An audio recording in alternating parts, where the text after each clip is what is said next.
16장 16절부터 33절까지 함께 봉독합니다.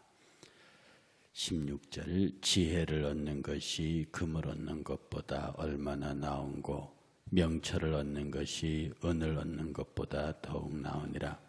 악을 떠나는 것은 정직한 사람의 대로이니 자기의 길을 지키는 자는 자기의 영혼을 보전하느니라. 교만은 패망의 선봉이요 거만한 마음은 넘어짐의 앞잡이니라. 겸손한 자와 함께하여 마음을 낮추는 것이 교만한 자와 함께하여 탈취물을 나누는 것보다 나으니라. 삶과 말씀에 주의하는 자는 좋은 것을 얻나니 여호와를 의지하는 자는 복이 있느니라. 마음이 지혜로운 자는 명철하다 일컬음을 받고 입이 선한 자는 남의 학식을 더하게 하느니라. 명철한 자에게는 그 명철이 생명의 샘이 되거니와 미련한 자에게는 그 미련한 것이 징계가 되느니라. 지혜로운 자의 마음은 그의 입을 슬기롭게 하고 또 그의 입술에 지식을 더하느니라. 선한 말은 꿀송이 같아서 마음에 달고 뼈에 양약이 되느니라. 어떤 길은 사람이 보기에 바르나 필경은 사망의 길이니라. 고되게 일하는 자는 식욕으로 말미암아 애쓰나니 이는 그의 입이 자기를 독촉함이니라. 불량한 자는 악을 꾀하나니 그 입술에는 맹렬한 불같은 것이 있느니라. 패역한 자는 다툼을 일으키고 말쟁이는 친한 벗을 이간하느니라. 강포한 사람은 그 이웃을 꾀어 좋지 아니한 길로 인도하느니라. 눈짓을 하는 자는 패역한 일을 도모하며 입술을 닫는 자는 악한 일을 이루느니라. 백발은 명화의 면류관이라. 공의로운 길에서 얻으리라. 노하기를 더디하는 자는 용사보다 낫고 자기의 마음을 다스리는 자는 성을 빼앗는 자보다 나으니라. 제비는 사람이 뽑으나 모든 일을 작정하기는 여호와께 있느니라. 아멘. 지혜자 잠언의 이야기의 그 핵심은 여호와 하나님의 절대적인 주권입니다. 오늘의 주제도 전체적 이유 불문하고 시작과 끝 그리고 그의 전 사정 전말의 모든 주도권이 하나님에게 있음을 이야기한 내용입니다. 교만은 패망의 선봉이요 거만한 마음은 넘어짐의 앞잡이니라. 겸손한 자와 함께하여 마음을 낮추는 것이 교만한 자와 함께하여 탈취물을 나누는 것보다 나으니라. 어떤 길은 사람이 보기에 바르나 필경은 사망의 길이니라. 패역한 자는 다툼을 일으키고 말쟁이는 친한 벗을 이간하느니라. 노하기를 더디하는 자는 용사보다 낫고 자기의 마음을 다스린 자는 성을 빼앗는 자보다 나으니라.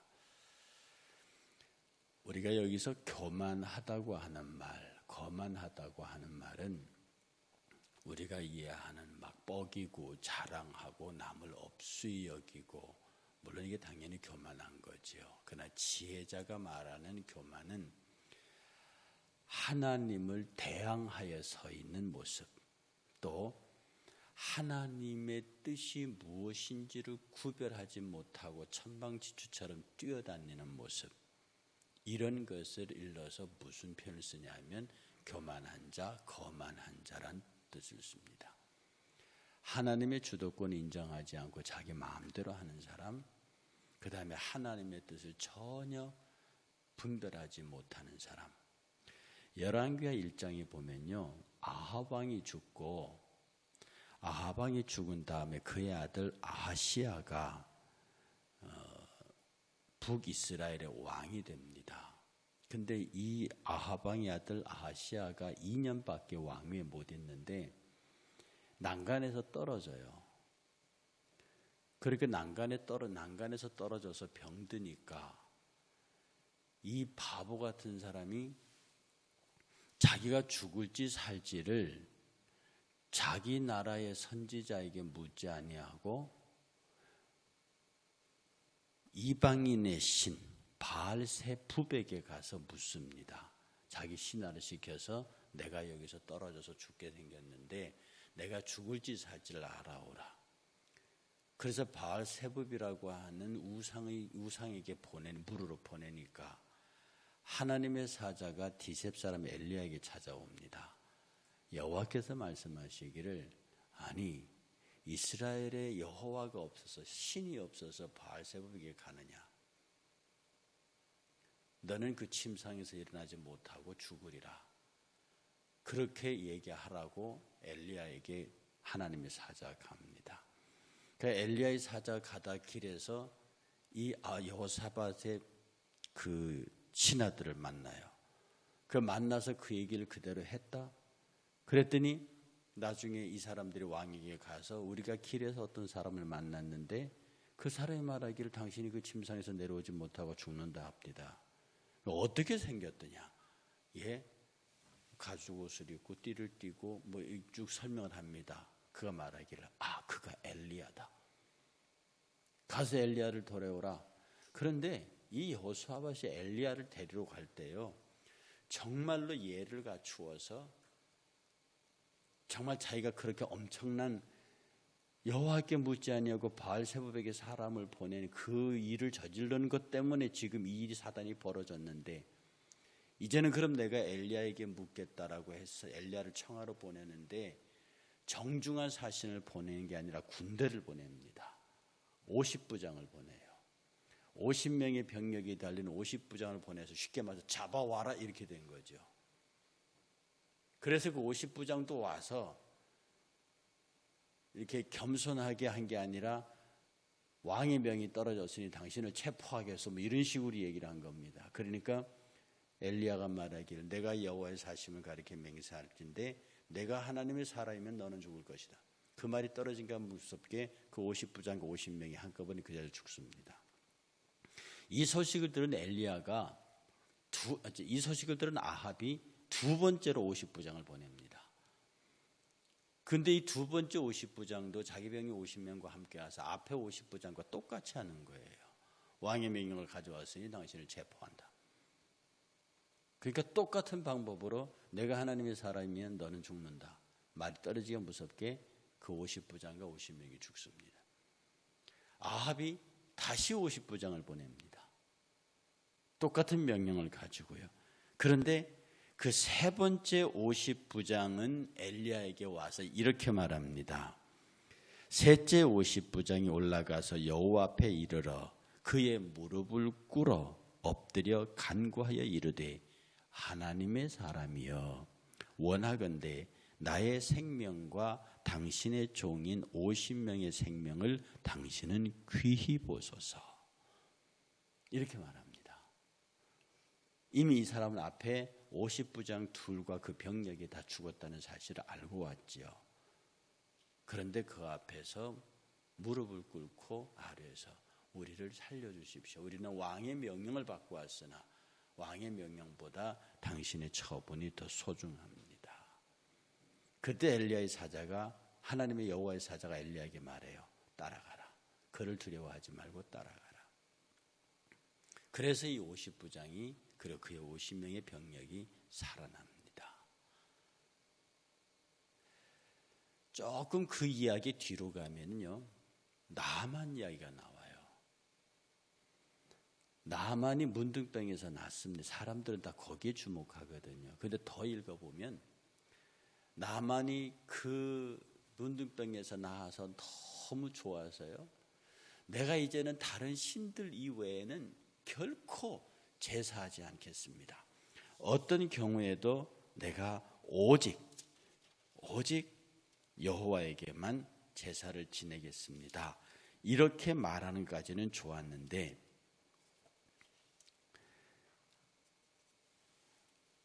나중에 다 고침을 받고 난 다음에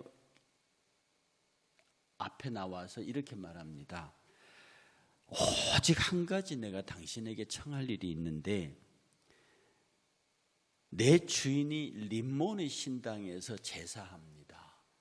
내가 그의 부하인데 그가 내 손을 의지하여 올라가서 림몬의 신 앞에 절할 때 나도 절할 수밖에 없습니다. 그러니 하나님의 사람이여 이걸 이해해 주십시오. 이렇게 말합니다. 내가 나 스스로 할 때는 앞으로 어떤 경우에도 여호와께 외에는 다른 신에게 제사하지 않겠지만 내 주인 왕을 모시고 림몬 산당에 가서 있을 때는 그 림몬 신에게 절할 테니 그것을 이해해 주십시오. 이렇게 말합니다. 여러분, 우리들의 신앙 기준에 의하면 그 어떻게 해야 합니까? 안 돼. 한마디로 잘라야 되는 거예요. 천하 없는 일이라도 네가 오직 여호와만을 경외하면 어찌 왕을 빙자하여 이방 신상에 절할 수 있느냐. 엘리야가 이렇게 말해야 합니다. 그런데 엘리야가 뭐라고 말한 줄 압니까? 엘리사입니다. 엘리사가 뭐라고 말하냐면 엘리사가 이르되 너는 평안히 가라. 가서 림몬의 신상에 절하라는 거죠. 저는 이 본문을 놓고요 많이 생각했습니다. 이게 과연 엘리사다운 대답이냐? 그리고 이렇게 말해도 되는 거냐? 그런데요, 하나님 앞에 서 있는 인간의 모습은요, 그 50부장이 비록 왕의 명령을 받고 왔으나 왕의 명령 때문에 일어난 앞에 두 가지 일을 보고 자기가 어떻게 해야 자기의 생명을 구원하겠다고 하는 것과 어느 명령이 참 명령인지를 구분하고 있는 지혜로운 50부장의 모습을 봅니다. 그래서 왕의 명령도 수행하고 자기의 생명도 지키는 길을 찾는 거죠. 그것은 엘리야 앞에 무릎을 꿇고 나와 내 50명의 부하의 생명을 귀히 보소서라고 하는 겸손함에서 왕의 명령도 수행하고 또 자기의 생명도 구원을 얻습니다. 이 뒤에 엘리사 나만의 얘기로 오면요, 너무 좀 우리가 나만을 높이 평가해서 그렇습니다마는 엘리사의 관심은 나만이 아닙니다. 그리고 그 이방인 나만이 여호와를 섬기겠다고 하는 것에 관해서 엘리사는 별 의미를 두지 않습니다. 그는 북이스라엘의 대적자로서 군대 장관으로서 이 자리에 왔고 문둥병을 낫기 위해서 왔고 가서 요단강에서 7번 7번 잠그라 했더니 이 우리 저기 나라에 가면은 좋은 강이 얼마나 많은 내가 여기서라고 교만을 부리다가 그나마 충직스러운 부하들의 말을 듣고 들어가서 나아서 고마워서 쫓아와서 그 고백을 했다. 그런데 그 고백이 불완전합니다. 내가 내 주인과 함께 림몬의 신당에서 절할 때 나도 절할 겁니다. 이해하십시오. 엘리사의 대답이 그야말로 네가 하든지 말든지입니다. 네가 하든지 말든지입니다. 평안히 가라. 왜냐하면 여호와의 관심 밖의 사람이라는 뜻입니다. 아무리 그의 신분이 군대 장관이고 여호와의 은총을 입어서 엘리사를 통해서 문둥병을 낳았다 할지라도 그의 마음이 여전히 고다요. 지금은 너무 좋아서 여호와의 나 혼자 갈 때는 내가 여호와께만 제사 드리겠지만 내 왕과 함께 갈 때는 림몬의 신당에게 절하겠습니다. 그 마음이 지극히 교만하고 거만한 사람이죠. 이 성경은 나만의 구원에 관해서 얘기하지 않습니다. 나만이 보여주었다. 자꾸 저는 이 본문 속에서 나만의 겸손을 칭찬하는 설교에 굉장히 불만이 많습니다. 나만은 결코 겸손한 사람이 아닙니다. 그가 자기 종들에게 한 말이 있어요. 우리나라에 가면은 이따위 강보다 엄청나게 좋은 강이 얼마든지 있다. 그런 마음을 갖고 있는 사람이에요. 그러나 우선 병이 나왔으니까 사람들은 정말 간이라도 내어놓을 것처럼 하죠. 우리가 오늘 교만하고 거만하다. 그 남한테 막 뻐기고 자랑한다. 이렇게 이해하시면 그거는 세상 사람들이 말하는 교만, 거만이 그것 좀 하면 어떻습니까? 그게 문제가 아닙니다. 내가 하나님 앞에서 하나님의 주도권, 하나님의 뜻, 하나님의 영광, 하나님의 거룩한 어미, 그의 존영 앞에서 내가 무릎을 꿇을 줄 알고 머리를 조아릴 줄 알고 주여 말씀하시옵소서 내가 듣겠나이다. 이것이 정말 하나님 앞에 겸손한 사람입니다. 우리가 사람에게 겸손하고 사람에게 그것 중요보다도 하나님 앞에 내가 얼마나 겸손하냐. 신앙의 연조가 높이 되고요. 많이 신앙적인 경험과 경륜이 쌓이면 정말 교만해집니다.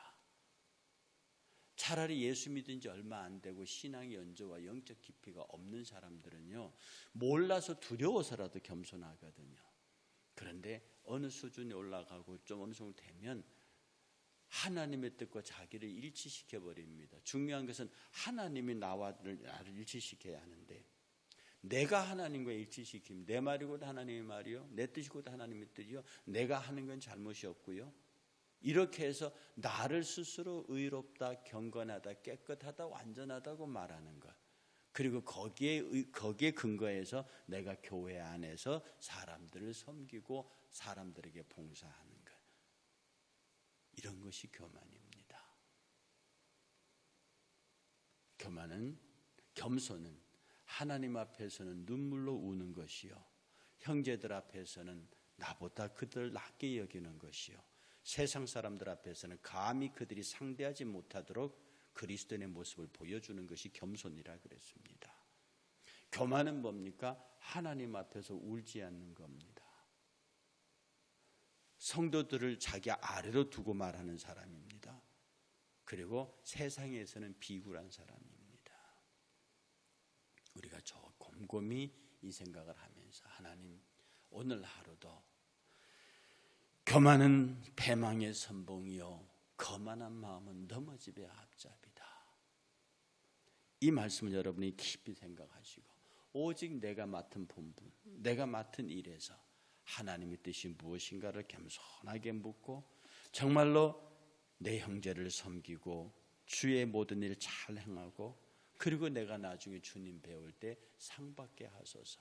하나님의 절대주권, 내가 그리스도가 내 안에 사시니 나는 죽고 그리스도가 내 안에 사시니 내가 오직 그리스도의 마음으로 그리스도의 생각으로 행동하고 주의 뜻을 이루겠노라고 하는 참으로 겸손하고 복 있는 우리 귀한 새벽재단의 성도들 되시기를 주의 이름으로 축복합니다.